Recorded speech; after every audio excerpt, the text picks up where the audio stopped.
नाज़रीन अस्सलाम वालेकुम। नाज़रीन, डॉक्टर दानिश प्रोग्राम जवाब चाहिए के साथ हाजिर है।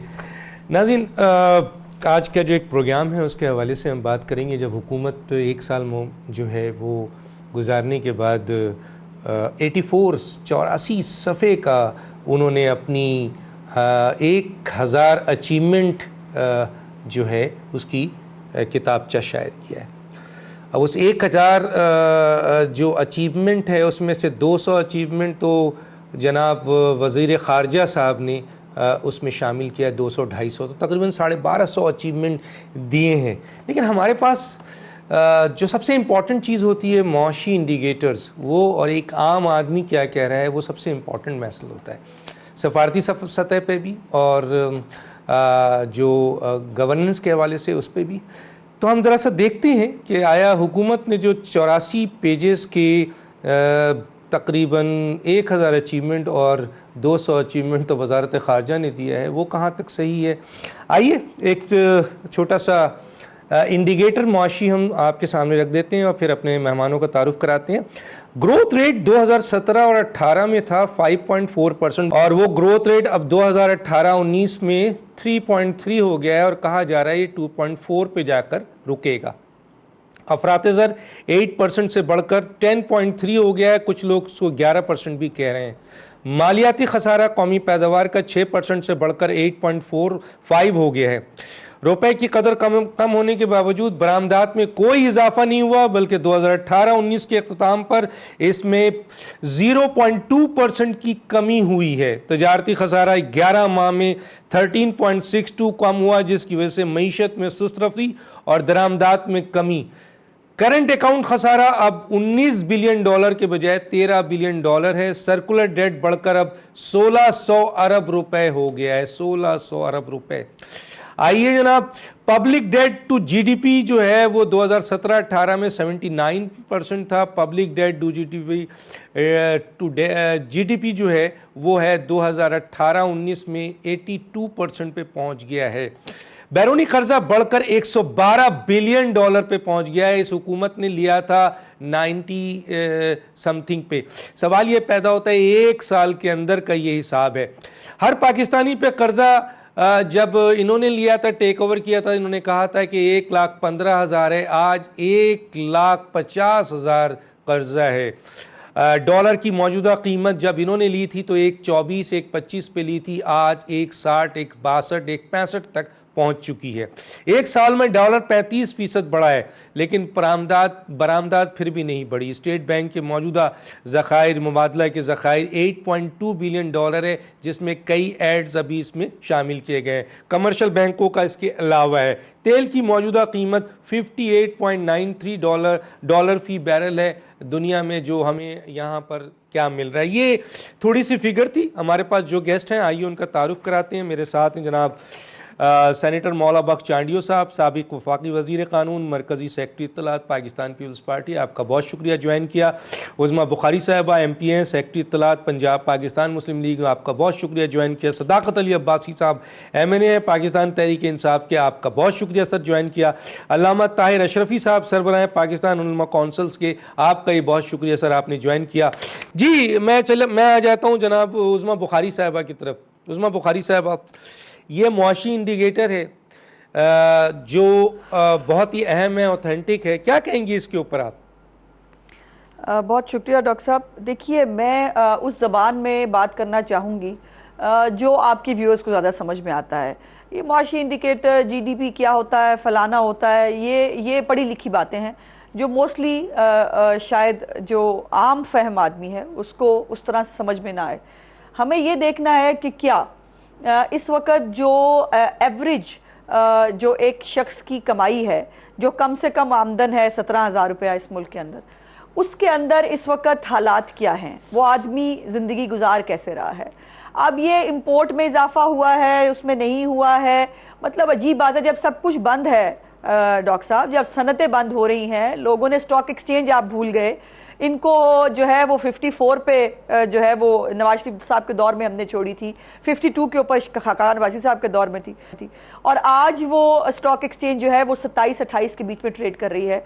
मीनिंग देयर बाय कि जो इन्वेस्टर है उसका ट्रस्ट खत्म हो गया है और वो इस मुल्क में इन्वेस्ट करने के लिए जो लोकल इन्वेस्टर है वो तैयार नहीं है। और इसीलिए जो इस वक्त मुल्क के आम हालात हैं महंगाई के हवाले से, जो सबसे ज़्यादा बर्निंग इशू है इस वक्त मैं समझती हूँ महंगाई के हवाले से, कि हमें छोड़े हम क्या कह रहे हैं, आप क्या कह रहे हैं। आप ये देखिए कि गवर्नर स्टेट बैंक जो IMF के मुलाजिम हैं और यहाँ पर हमारे ऊपर नाजिल किए गए हैं IMF की फरमाइश के ऊपर, उनकी खुद की रिपोर्ट कहती है कि 13% के ऊपर ये महंगाई जाएगी और इस 13% की महंगाई में आम आदमी जिएगा कैसे। उज़मा एक ब्रेकिंग आ गई है, ज़रा मैं रोकता हूँ, उसके बाद आपसे बात करता हूँ। एक ब्रेकिंग आ गई है, ज़रा ब्रेक लेते हैं।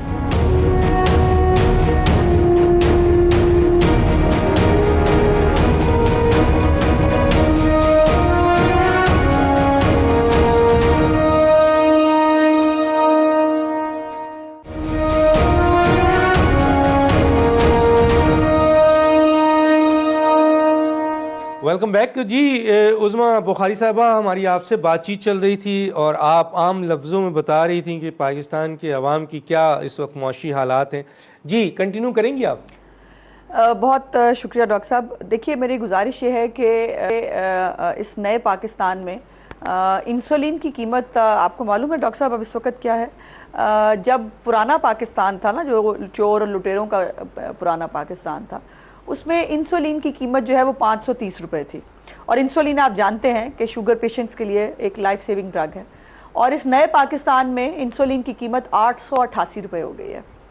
जो सर्क आपको मालूम है और कॉनकोर, जो मैं चंद दवाइयों के नाम ले रही हूँ, जो ब्लड प्रेशर के पेशेंट्स के लिए जो है वो बहुत इम्पॉर्टेंट दवाई है, उसमें पुराने पाकिस्तान में उसकी कीमत जो है वो कितनी थी और नए पाकिस्तान में, ये मैं आपको दिखाना चाहती हूँ। और फिर ये है कि जिसने ये सब किया वो इस वक्त पार्टी, उनको निकाला गया मिनिस्ट्री से, लेकिन पार्टी में उनको जनरल सेक्रेटरी बना दिया गया आमिर कियानी। और इनके जो अपने इत्तेहादी हैं MQM के, उनमें जो अतीक साहब हैं, उन्होंने ये सेनेट की कमेटी के अंदर कहा कि, और आपको याद है ये लास्ट प्रोग्राम में सच आप हम इकट्ठे थे जब आपने पूछा भी था बता दें, जिस पर उन्होंने कहा बहुत बड़े एक बंदे का नाम है, ये जो कॉनकोर है 62 रुपये की दवाई थी जी पुराने पाकिस्तान में, अब 125 रुपये की है। ये कारकर्दगी है हमारी हुकूमत की। डिस्प्रिन बड़ी आम फहम 133 रुपये की थी, अब 160 रुपये की है।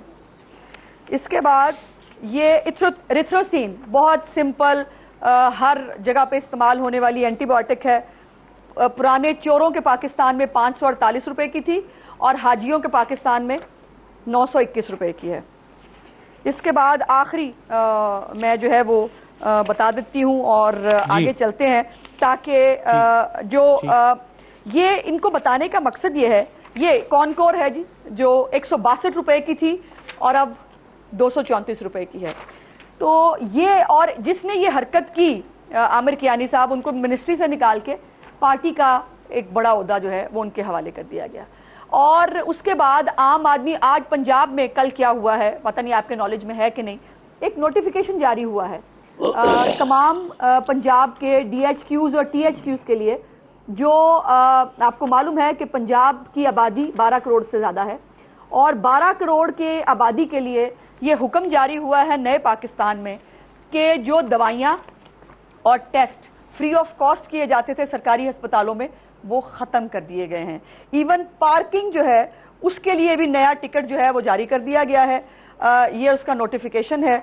और जो इसमें सबसे तकलीफ दह बात है डॉक्टर साहब वो ये है कि जो सफ़ेद पोश आदमी है उसे ये कहा गया है कि आप अगर नादार हैं, और हाँ ये भी पहले इंपॉर्टेंट बात है कि डॉक्टर शहबाज गिल जो इम्पोर्टेंट तर्जुमान है वज़ीर आला पंजाब के, उन्होंने कहा हमने अमीरों और गरीबों में फ़र्क कर दिया है और अमीरों के लिए जो है वो हमने ये लगा दिए हैं पैसे, गरीब जो हैं उनको एक एफिडेविट देना पड़ेगा कि वो गरीब और नादार हैं। पहले वो टेक्निकलिटीज़ पूरी करेंगे एफिडेविट की, और वो एक्सरे नहीं पहले कराएंगे, वो पहले एफिडेविट जो है वो पूरा करेंगे। सफ़ेद पोश आदमी जो है जब तक सरकारी तौर पर नादार डिक्लेयर ना हो जाए उसे कोई फैसिलिटी नहीं मिलेगी। और पंजाब में ज़कात जब पंजाब में ज़कात जो है वो 4 अरब रुपए का फंड है टोटल उसका, जिसने 12 करोड़ के लोगों के ऑपरेशन भी कराने हैं और दवाइयां भी देनी है। और जो इसमें सबसे तकलीफ दे बात है डॉक्टर साहब, वो सुन लें जरा, वो क्या है? 70% of diagnostic test fee shall be retained by the government of Punjab. ये ले 70% इन टेस्टों की कीमत जो है वो पंजाब की हुकूमत ने अपने पास रखनी है। अब ये गरीबों का और बीमारों का बीमार खून निचोड़ के ये पंजाब चलाना चाहते हैं। मुझे बताइए, ये है तब्दीली? इसके लिए इतनी मेहनत की गई थी। जी मैं जरा पूछ लेता हूँ, आ जाता हूँ सदाकत अली अब्बासी साहब की तरफ। सदाकत अली अब्बासी साहब जरा देर से आए, हमने मुआशी इंडिकेटर्स जो है वो फ़र्क जो है पहले का और आज का दिखाया है, बहुत बड़ा फ़र्क है सर। दूसरा तौर पे सियासी तौर पे भी, सफारती तौर पे भी बड़ी लोग कह रहे हैं बड़ी नाकामी नज़र आ रही है। एक आम आदमी से सब सवालात पूछते हैं उसके आम ज़रूरियात के हवाले से, तो वो भी बड़ा फ़र्क नज़र आता है। तो सर इसके बावजूद आपने 84 पेजेस के 1000 अचीवमेंट आपने बयान कर दिया। क्या दिया है सर इस हुकूमत ने इस एक साल में इस पाकिस्तान की आवाम को, क्या दिया है, बताएंगे सर? बहुत शुक्रिया डॉक्टर साहब, मुझे उम्मीद है कि आप टाइम देंगे ताकि मैं अपनी पूरी बात कर सकूँ। एक ही दफ़ा टाइम दीजिएगा ताकि बार बार चले, वो बात ना करनी पड़े। तो 2 सवाल हैं। एक तो मेरी बहन जो है वो बड़ी हल्कान हो रही हैं कीमतों के हवाले से, उस पर मैं आखिर में आऊँगा। पहले आपने सवाल किया है कि जी ये अचीवमेंट्स क्या हैं। तो सबसे बड़ी अचीवमेंट ये है कि हमें जो सबसे बड़ा हमें वोट मिला था वो ये था कि पिछली हुकूमत, जैसे मेरी बहन ने कहा कि ये चोर थे, वो वाकई ये चोर थे। बड़े भाई के करप्शन, छोटे भाई की करप्शन, भतीजों के करप्शन, बेटी की करप्शन, आधे भागे हुए और आधे यहाँ पे।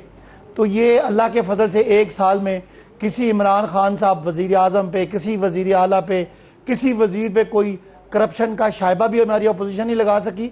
और अगर कहीं थोड़ी बहुत दवाइयों की बात हुई है तो वो तब्दीलियाँ आ गई हैं, उनको डिफेंड किसी ने नहीं किया थोड़ी बहुत। उसके बाद ये जो जी मैं अगर मुझे आगे, उसके बाद जो सबसे बड़ा इस मुल्क का इशू था वो जो नवाज़ शरीफ साहब ने इस हुकूमत को, मुल्क को डुबो दिया था मईशत के तौर पे।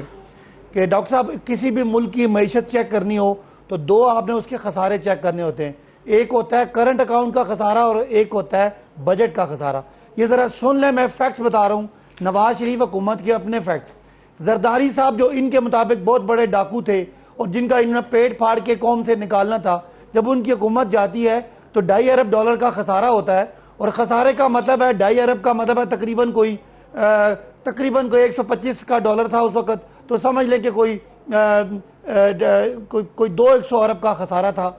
नवाज की हुकूमत आती है तो $2.5 अरब से पहले साल $6 अरब, अगले साल $9 अरब, उससे अगले साल $12 अरब और आखिरी साल नवाज शरीफ हुकूमत का खसारा $20 अरब। अल्लाह ताला के फजल करम से इस हुकूमत ने आके उस खसारे को, आज वो 20 अरब की बजाय अगर ये 30 अरब होता या 25 होता, आज वो जाके 14 अरब पे खड़ा है। इंशाअल्लाह वापस ये 8 अरब पे, 6 अरब पे और 2 अरब पे जाएगा जब पाकिस्तान अपने कदमों पे खड़ा होगा। फॉरेन पॉलिसी में इतनी अचीवमेंट्स हैं कि मुझे पता नहीं मैं कहाँ से शुरू करूँ, कहाँ से ख़त्म करूँ। वज़ीर आज़म जहाँ जाते हैं दुनिया में उनको रेड कारपेट और उनको वो प्रोटोकॉल मिलता है जो कभी पाकिस्तान के नसीब में नहीं आया। सऊदीया से ताल्लुकात, कतर से ताल्लुकात, चाइना से ताल्लुकात, और वो बैलेंस ऑफ पेमेंट के खसारे, और इंडिया को इतना बैकफुट पे कर दिया कि आज इंटरनेशनल फोरम पे जहां पाकिस्तान था वहां इंडिया है और जहां इंडिया था वहां पाकिस्तान है। कश्मीर का इशू जरा सुन ले मेरी बहन, जरा बात सुन ले। कश्मीर का इशू 50 साल में एक दफा नवाज शरीफ साहब ने खाली यूएन की सिक्योरिटी काउंसिल में नाम ले लिया तो यहाँ पे ये शादियाने बजाते रहे। आज पूरी दुनिया कश्मीर कश्मीर कर रही है। Credit goes to Imran Khan. हमारा जो करप्शन के खिलाफ क्रैकडाउन है, टैक्स बेस बढ़ाई है, हमने फाटा को केपी का हिस्सा बनाया, फाटा में इलेक्शन कराया, करतारपुर खोला, पूरी दुनिया ने बल्ले बल्ले इमरान खान की। हमने टूरिज्म के लिए खोला पाकिस्तान को, वीजा फ्री कर दिया। हमने नया पाकिस्तान हाउसिंग में 50 लाख घर बनाने शुरू कर दिए, शेल्टर होम दिए जहां गरीब आप उनको छत मिलती है। हमने हेल्थ कार्ड, ये जो बड़ी दवाइयों की बातें करी थी, वो जरा सुन ले मसला क्या है। अब अमीर बंदे को, अब उज़मा बुखारी को तो पैसे देना पड़ेंगे, लेकिन गरीब की जेब में 7,20,000 का कार्ड होगा। जितनी ये दवाइयों की कीमतें बता रही हैं सिर्फ अमीरों के लिए, गरीबों के लिए 7,20,000 रुपए का गुर्बत मुक्ताओ मैं जरा मौला बख्श चांडियों से सर्वे, ये जो बात कर रही थी ना, गरीब को एफिडेविट नहीं देना पड़े। मैं मौला बख्श चांडियों की तरफ मैं आ रहा हूं सर। 10 सेकंड, सिर्फ 10 सेकंड। और गुर्बत मुकाओ प्रोग्राम के तहत सर्वे हो रहा है, हर बंदे के पास कार्ड होगा, उसको कोई एफिडेविट की जरूरत नहीं है। और आखिर में इंशाअल्लाह मुल्क को सरसब्ज बनाएंगे, मुल्क में पौधे और दरख्त लगेंगे। ये जो पुराने आपके शॉपिंग बैग थे, ठीक है सर, ठीक है। मौला बख्श चांडियों साहब, आप मुझे बताएं, मौला बख्श चांडियों, मैं जरा पूछ लूं सर, ये आपने बयान तो कर दिया है, लेकिन जाहिर बयानात से नहीं सर, चीजों को वो जो डॉक्यूमेंटेशन दलाइल और हकाइक के सामने।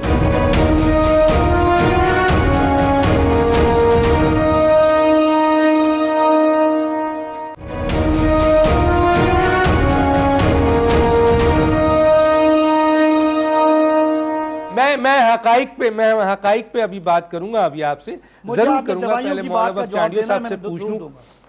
नहीं, मैं जरूर दूंगा, मैं जरूर। यार ये तो चंद चीजें, बहुत कुछ हैं अभी आपसे बोलने के लिए। जी मौला बख्श चांडियों साहब क्या कहते हैं सर?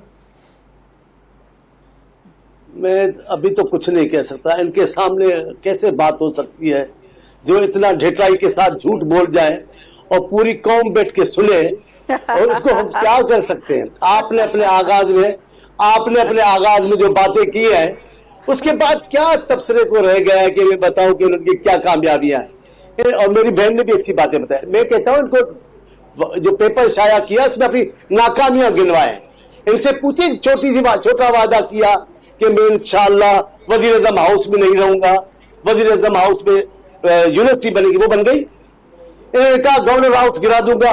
कौन से सूबे में गवर्नर हाउस गिराया, आप बताएं तो सही। इन्होंने, मैं तो छोटी बातें बता रहा हूं, ये बड़ी बातें तो ये इन्होंने कर दिए, कमाल हो गया, तब्दीली आ गई है। इन्होंने कहा हम प्रोटोकॉल नहीं लेंगे। खुदा की कसम, डूब मरना चाहिए ना। प्रोटोकॉल तो छोटी चीज है। आप इस्लामाबाद में सूबों में जाकर देखें, इनके छोटे छोटे वजीर किस अंदाज से प्रोटोकॉल से घूमते। क्या इन्होंने करके दिखाया? आपने सवाल पूछा कि आपने कौम को दिया क्या है, वो नहीं बता रहे हैं। इन्होंने कौम को गालियां दी है, इन्होंने मुखालफिन के खिलाफ कार्रवाइयां की है, इन्होंने झूठी दावाएं की है। इन्होंने क्या किया? बस महंगाई की है, एक तूफान है, एक महंगाई का तूफान है इस पाकिस्तान में। आम लोगों का जिंदा रहना मुश्किल हो गया है। ये तो सरकारी एमएनए, सरकारी पार्टी के रहनुमा जो दावाएं करें, मैं उसके खिलाफ नहीं हूं, उनका हक बनता है। लेकिन बखुदा ये बात है, आप कौम से पूछ रहे हैं, आम लोगों से पूछे, एक अजाब है उनकी जिंदगी। आप सूबों से पूछ रहे, हमारे सूबे से पूछ रहे, किस अंदाज से आप उन सूबों के साथ ज्यादतियां कर रही हैं, किस अंदाज से आपने उनके तरक्याती फंड को रोक दिया है, किस अंदाज से जो उनके हक का फंड से वो आप नहीं दे रहे हैं, किस अंदाज से आप हक के हक में सूबों के खिलाफ काम कर रहे हैं, हम वो जानते हैं। आप बात किसको बता रहे हैं? आप बताएं, आवाम से जाकर पूछें, क्या आपने क्या कारनामे दिए? कुछ भी नहीं करने को, बातें करने को है। अब तो मैं अपनी वो बात नहीं करना चाहता, मैं मैशियत का इतना माहिर नहीं हूं। पेट्रोल की वो कीमत है, मैं चल छोड़े, वो आप मेरी बहन भी बताइए आपने। इन्होंने, खान साहब ने एक बात कही थी, आप उन बातों को भूल जाते हैं। उन्होंने कहा था इंशाअल्लाह मैं ये पैसा इधर के लोगों से निकालूंगा। निकाल तो रहे हैं, दवाइयों के जरिए, पेट्रोल के जरिए, गैस के जरिए। आप देखिए हालत क्या है, एक कयामत बपा है पाकिस्तान में। कोई हुकूमत नहीं, कोई हुक्मरानी नहीं है। आप देखिए प्रोपेगेंडा की बुनियाद पर। और क्या कह रहे हैं, अल्लाह के हुक्म से एक भी वजीर पे नहीं बना। यार मैं अपनी बहन से माफी मांग रहा हूं। इतने बड़े केस आपने मियां साहब के खिलाफ निकाल बैठे हैं। मियां साहब के दौरे हुकूमत में थी हिम्मत, किसी ने बात की? ये शहबाज शरीफ साहब कहते थे एक दहला निकल जाए, निकला। अभी आप भले करें, बातें बड़ी बनाएं, जब उतरेंगे तो दुनिया आपको देखेगी। और ये जो आपने रवा रखा है ना रवैया सियासी मुखालफिन से, इसके लिए आप भी तैयार हो जाएं। आज आप जरदारी साहब के खानदान के लिए कर रहे हैं, कल आप अपने खानदान के लिए भी तैयार हो जाएं। या तो खानदान को यहां लेके जाना पड़ेगा, अगर यहां रहेंगे तो आप तैयार हो जाएं। सिर्फ मियां साहब की बेटी की तौहीन नहीं हो रही, ये एक नए रवाज को आप बुनियाद डाल रहे हैं। आप तो बड़े मगरबी जहन के लोग थे, आप तो दरगुजर वाले लोग थे, आपने इंतकामी कार्रवाइयां शुरू की है। मैं नहीं जानता हूं मैशियत, मैं जानता हूं कि अंदाज हुक्मरानी। आपका अंदाज़े हुक्मरानी इंतहाई जाहिलाना, मुनाफिकाना, झूठ पे मुबनी है, जिसको लोग नहीं मानते। आपकी बातों, आपकी दवाओं को लोग नहीं मानते, आपके खिलाफ है। आप जाए तो सही यार, अपने वजीरों को कहना लोगों में जाए, अपने इलाकों में जाए।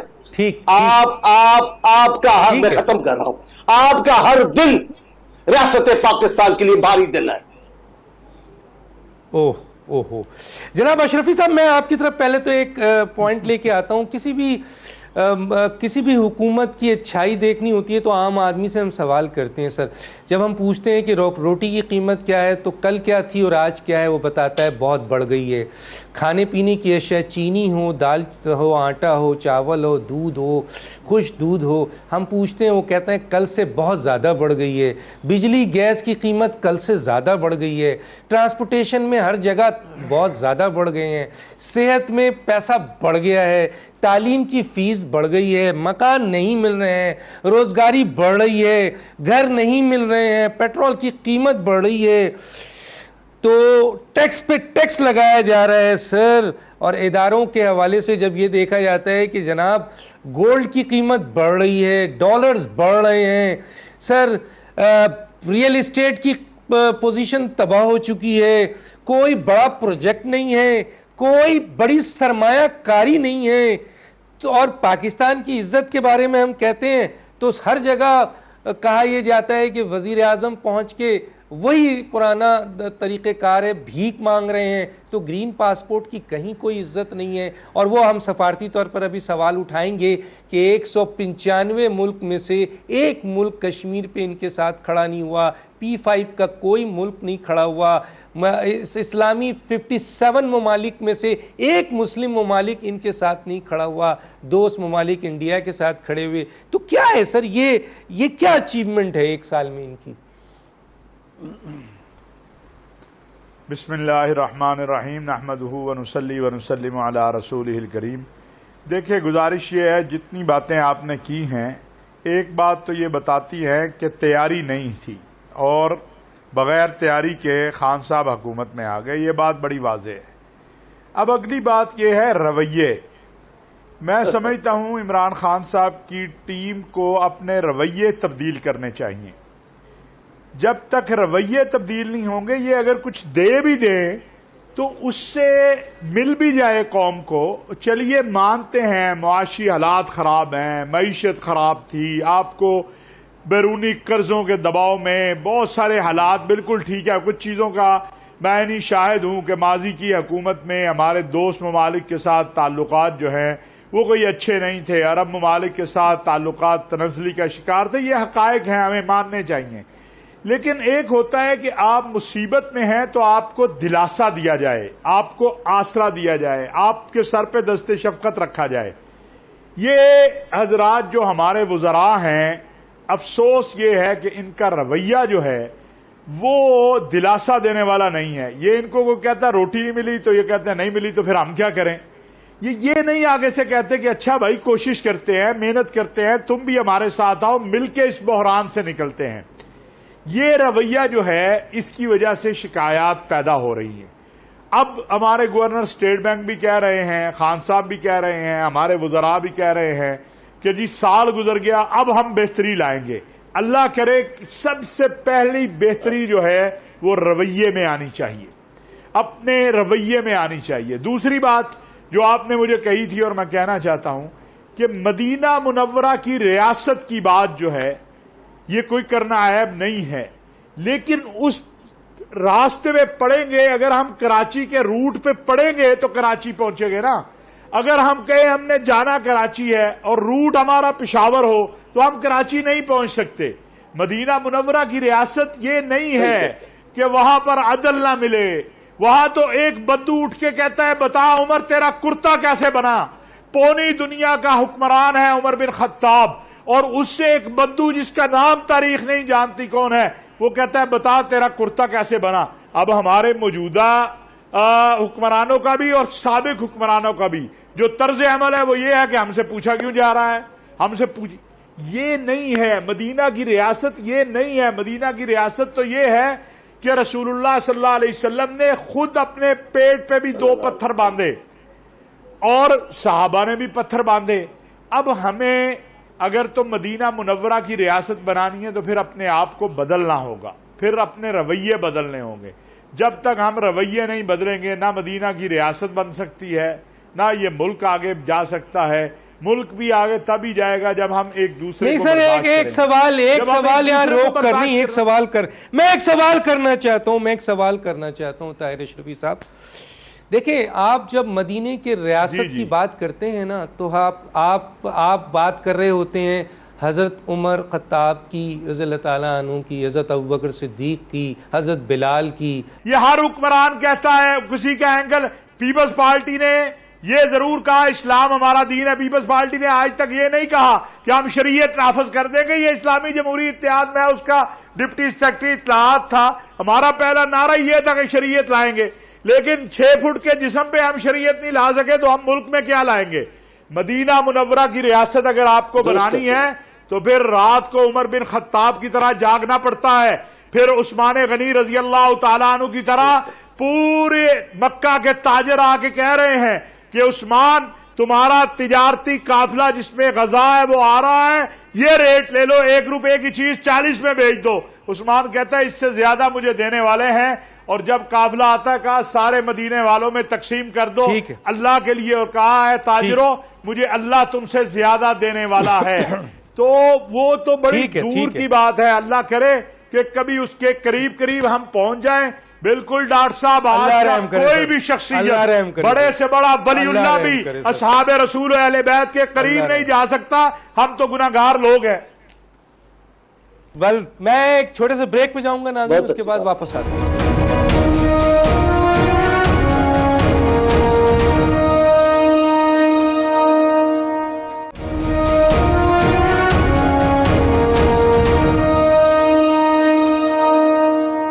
वेलकम बैक जी। उज़मा साहिबा, थोड़ा सा हमारे पास टाइम कम हो गया, तो खारजा पॉलिसी पे उन्होंने बड़ी कामयाबी की बात की है हुकूमत की, लेकिन मेरे पास जो सवाल है वो ये है कि हम खारजा पॉलिसी में जो इस वक्त कश्मीर का ही सिर्फ इशू उठा लेते हैं, इस कश्मीर के इशू में तो कश्मीर हमसे चला गया, और उस सूरत हाल में हम P5 जो इजलास हुआ सलामती कौंसल्स में, हम इस काबिल नहीं थे कि हम एक जॉइंट स्टेटमेंट ही निकलवा सकती, और जॉइंट स्टेटमेंट के साथ साथ ना हम एक कर्फ्यू वहाँ पे हटवा सके सलामती कौंसल्स थे, ना हम वहाँ पर कम्युनिकेशन बहाल कर सके, ना हम न्यूट्रल ऑब्जर्वर को वहाँ भिजवा सके। यहाँ तक कि P5 के जो अरकान हैं उन्होंने एक मजम्मत तक नहीं की जॉइंटली, तो और हम इसे सफारती कामयाबी कह रहे हैं। और दूसरी तरफ कुछ अहम लोगों का ये ख्याल है कि मुल्क के वज़ीर आज़म को इस वक्त बैरूनी दुनिया का दौरा करना चाहिए था, अहम मुल्कों का। वो ट्विटर पे सफारती जंग लड़ते रहे, वज़ीर ख़ारजा टीवी पे बैठ के इंटरव्यू देते रहे, और इस मौके पे अपोजिशन और हुकूमत को मिलकर बैरूनी दुनिया का विज़िट करना चाहिए था, जो कि नहीं हुआ। क्या कहेंगी? देखिए, पहले तो मैं सिर्फ एक जुमले में कह दूं कि सदाकत अली अब्बासी साहब, हम अपने दौर की कोई करप्शन नहीं भुगत रहे। हम जो पुराने केसेस मुशर्रफ के दौर में भी और पुराने दौरों के अंदर जो है वो हमें मलाइन करने के लिए इस्तेमाल किए गए, उनको दोबारा नए नामों से लाया गया है। और आपके दौरे हुकूमत में कोई केस नहीं आया क्योंकि आपके ऊपर हाथ डालने के लिए कोई तैयार नहीं है। बिलियन ट्री भी हमें याद है, जो BRT है पेशावर की, वो भी सबके सामने है। और सबसे बड़ा डाकू जो है परवेज इलाही, वो आपका हमारे पंजाब में स्पीकर है। तो ये बातें तो आप रहने दें। अब आ जाते हैं खारजा पॉलिसी के ऊपर। आप दुरुस्त फरमा रहे हैं। मुझे तकलीफ ये है डॉक्टर साहब कि एक एडवाइजरी बोर्ड की मीटिंग जो चीन ने लद्दाख के मामले के ऊपर इंटरवीन करके बुलवाई, उस मीटिंग के अंदर जो एडवाइजरी बोर्ड की मीटिंग थी उसका इलामिया भी नहीं आता।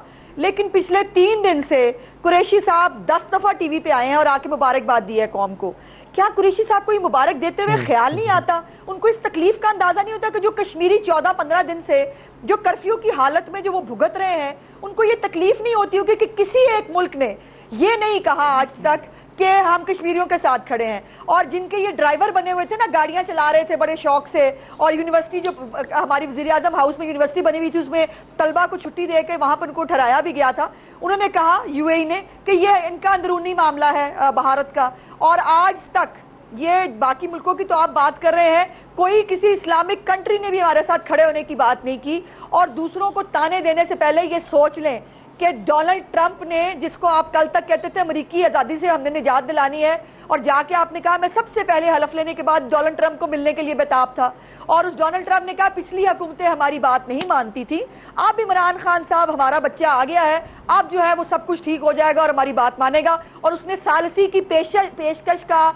जो मुझे नहीं पता किसके कहने पे किया, गलत था या झूठ था या जो भी था, उसके रिप्रिकॉशंस देखे हमने। मुझे ये बताइए, अगर हुकूमत पाकिस्तान को ये पता नहीं चला कि वो कश्मीर में ये करने जा रहे हैं, तो ये किस चीज की हुकूमत पाकिस्तान है, किस चीज की खारजा पॉलिसी है? और आप मोदी के लिए दुआएं मांग रहे थे, अल्लाह करे वो जीत के आ जाए, वो आके मसला कश्मीर हल करेगा। ये मसला कश्मीर हल कराना था आपने।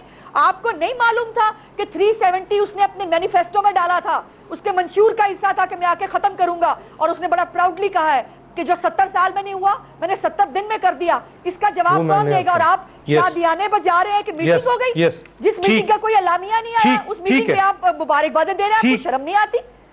ठीक है, मैं पूछ लेता हूं, टाइम चौके कम है। सदाकत साहब, 195 ममालिक है, मैंने बड़ा रिसर्च किया है सर, 195 ममालिक हैं दुनिया में, कोई एक आपके साथ नहीं खड़ा है सर। आज 57 इस्लामी मुल्क हैं, कोई एक आपके साथ नहीं खड़ा है। आप सलामती कौंसल्स के P5 के 5 और 15 अरकान हैं, कोई एक आपके साथ नहीं खड़ा है कश्मीर इशू पे, और आप कह रहे हैं कि आपकी कामयाब सफारतकारी है सर। क्या कहेंगे? सबसे पहले मुझे समझ नहीं आ रही कि आपको वो साथ खड़े क्यों नजर नहीं आ रहे। पाकिस्तान एक पाकिस्तान हमने इनहेरिट किया, उस पर मैं बाद में बात करता हूँ। हमारी दरख्वास्त पे 72 घंटे में मीटिंग होती है, और इंडिया पूरी कोशिश करता है कि चाइना वो मीटिंग को ना होने दे। उसमें रशिया का रोल पॉजिटिव, अमेरिका का रोल पॉजिटिव, यूके का रोल पॉजिटिव, सवाए सर पॉजिटिव नहीं सर, पॉजिटिव नहीं सर, सॉरी सर, पॉजिटिव नहीं, पॉजिटिव का मतलब बताएं ना सर, पॉजिटिव का मतलब बताएं। मैं ये लफ्ज़ बहुत बड़ा है सर, हमें पता है ना सर क्या मतलब ये है, क्या हासिल किया सर। जब पुराने पाकिस्तान में यहाँ नवाज शरीफ हुआ करते थे, तो इंडिया कश्मीर को अपना इंटेग्रल पार्ट, अपना अंदरूनी हिस्सा, और मैक्सिमम वो बामी एक बायलैटरल वो बात करता था कि ये इशू है। अब ये इंटरनेशनल इशू बना, इस पे जरा मुझे बात करने दें। ये इंटरनेशनल इशू बना, इस पे चाइना की तरफ से बयान आया, इस पे इससे यूके की तरफ से बयान आया, इससे कश्मीर में जो सर कोई नहीं आया, कोई बयान नहीं आया सर, सॉरी सर, सॉरी कोई बयान नहीं आया। बयान पढ़ लें सर, कोई बयान नहीं आया। नहीं, नवाज शरीफ बहुत खराब थे सर, नवाज शरीफ वो खराब थे, पाकिस्तान को खराब किया था, लेकिन उनके दौर में कश्मीर का शहरक नहीं कटी है, इसलिए इल्जाम आप पे आएगा। उनके दौर में नहीं कटी ये कश्मीर के, ये जरा मैं आपकी करेक्शन कर लूं, 2013 में भी ये मोदी के मंशूर का हिस्सा था। नवाज शरीफ उनको आम की पेटियां, उनको दादा को साड़ियां, और बगैर वीजों पे जंदाल को बुलाना, बगैर वीजों के मोदी को बुलाना, मोदी को अपनी शादियों पे बुलाना, कमाल हो गया, शादियों पे बुलाना, और मोदी जो फौज के खिलाफ शर्म शरीफ वालों को आनी चाहिए कि जो कलभूषण का नाम लेते इनको खामोश कराएं, पॉलिसी की वजह से इनको अब्बास साहब को जरा खामोश तो कराएं, अब्बास साहब को जरा, मुझे तो आपने बात ही नहीं करनी थी। मैं ये कहना चाहता हूँ कि वो नवाज शरीफ है, अब्बासी साहब,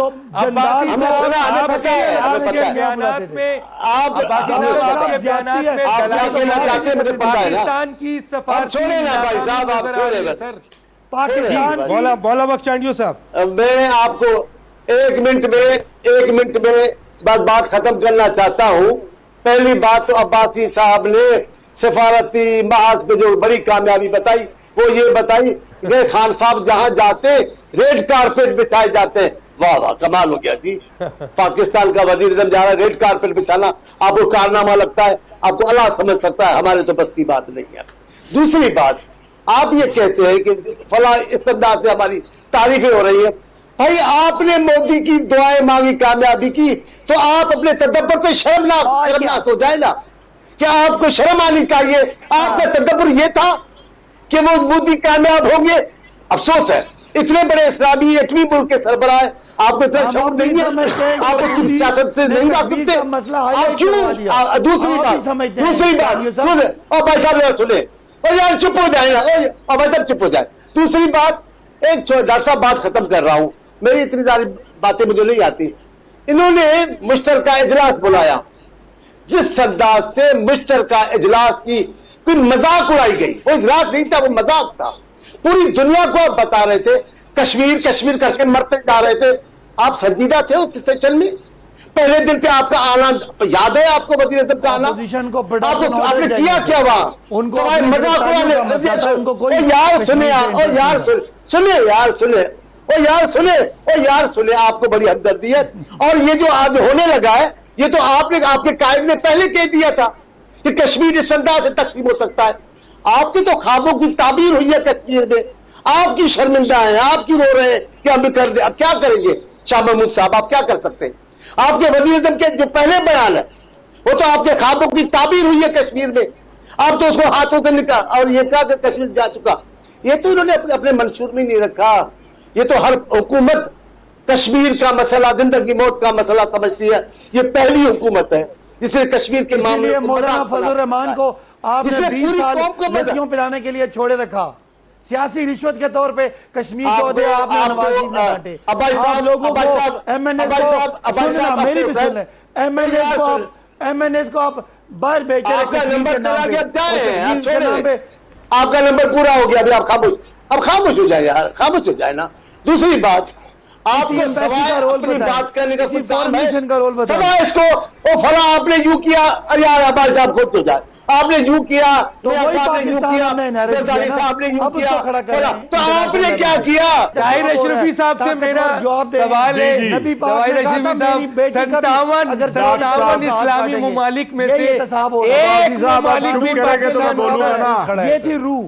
ये थी रूह मदीना की रियासत की। डॉक्टर साहब पहली गुजारिश तो ये, अगर अब्बासी साहब चुप कर जाए तो मैं बोलता हूँ, वरना ये बोलते रहे। जी अशरफी साहब, मैं सिर्फ गुजारिश ये है डॉक्टर साहब, जो मदीना की रियासत की इंटरप्रिटेशन है वो अदल और इंसाफ की, हर बंदे के लिए कानून बराबर है। ये जो हमने शख्सियात का उन हस्तियों का मुआवजा नहीं किया, एक निजाम था जो वेलफेयर का निजाम था, जहां चोरी कोई भी करे उसका एहतसाब। भाई जब वो निजाम आएगा हम आपका माथा चूमेंगे, उसी तरफ जा रहे हैं। साहब गलत इंटरप्रिटेशन है कि जिस दिन वो निजाम आएगा हम आपका माथा चूमेंगे। अल्लाह आपको इस काबिल बना दे। पहली बात ये है, अब अगर आप चुप कर जाए, आज ताकतवरों का एहतसाब हो रहा है। जी जी जी जी करें, बोले बोले। अब मेरी अर्ज सुन लें। पहली बात तो ये है अब्बासी साहब कि अल्लाह करे जिस दिन आप मदीना मुनव्वरा की रियासत खते राशिदा का निजाम ले आएंगे, हम आपका माथा चूमेंगे, हम आपके नारे लगाएंगे, हम आपको जिंदाबाद कहेंगे। पहली बात तो ये है। दूसरी गुजारिश ये है कि इस वक्त जो डॉक्टर साहब ने सवाल किया है, डॉक्टर साहब मैं अब्बासी साहब से भी, वजीर आजम साहब से भी, आपका प्रोग्राम सब देखते हैं, हाथ जोड़ के अर्ज करना चाहता हूं कि आज पाकिस्तान जहां पे खड़ा है, आज मेरे कश्मीरी ज़िबा हो रहे हैं, आज हमें अपनी लड़ाइयां कुछ वक्त के लिए साइड पे रख देनी चाहिए। मेरा कश्मीरी 15 दिन से उसका पता ही नहीं है कि वो जिंदा है, मर गया है, कहां है, रोटी है, पानी है, नहीं है। खुद मेरा वजीर खारजा कह रहा है हमें भी मालूम नहीं है, और मैं यहां लड़ रहा हूं, मैं एक दूसरे के गिरेबान पकड़ रहा हूं। मेरे ऊपर ये जो वक्त आया है, प्लीज सर मुझे बात करने देना, मैं किसी की बात में नहीं बोला, मुझे बात करने दे। मेरे ऊपर ये जो वक्त आया है, ये खाली इमरान खान की वजह से नहीं आया। मेरे ऊपर ये जो वक्त आया है खाली आसिफ जरदारी की वजह से नहीं आया है, खाली नवाज शरीफ की वजह से नहीं आया। पिछले 10 साल में हम कश्मीर को भूले हुए थे। पिछले 10 साल में हमने अपने दोस्तों को दूर किया। कौन था जिसने जाके शाह अब्दुल्ला को कहा था कि वहां भी 20 करोड़ है, यहां भी 20 करोड़ है, आओ बैठ के इनकी मुसालियत की बात करो। कौन था जब कश्मीर सेल बंद हुए? वक्त खत्म हो गया, माफी चाहता हूं सर। डॉक्टर दानिश इजाजत दीजिए, वक्त बिल्कुल खत्म हो गया, माफी चाहता हूं, डॉक्टर दानिश को इजाजत दीजिए।